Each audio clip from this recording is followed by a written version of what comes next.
My grandmother had 16 children, all Canadian ancestry of Canadian French. That was my mother's mother, who was the teenager who moved with her mother. Her mother was married, and she and her husband had a small store in Quebec. Her husband left for a while to go out to gold search. It isn't clear to me whether he came into California and went to that gold. He was there for months, and she didn't hear from him, his wife. And it got too difficult for her to support the family in that little store. And her older children were old enough to work in mills.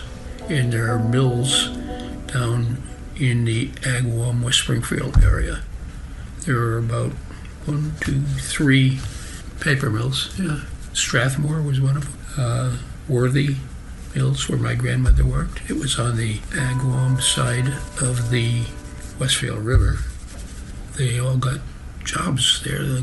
It helped the family get by, and that's why they had heard that there were jobs available down in the United States. The family just made their living on the mills.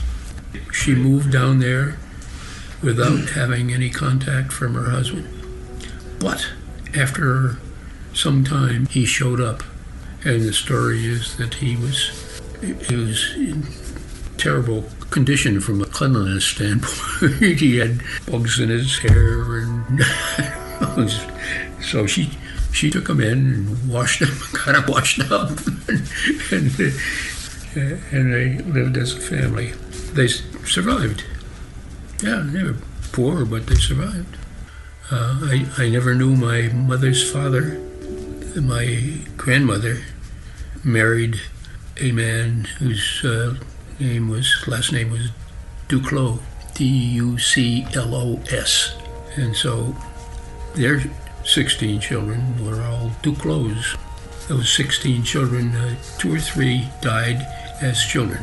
So, because my mother says she learned French before she learned English. Even though she grew up in Agawam, her mother spoke to her children French, and I didn't know my grandfather, and he was not French. Yeah, he grew up in England. He grew up, his parents did, his grandparents, his great-grandparents, his great-great-grandparents, but he was not what you would call an Anglo-Saxon. He was Celtic.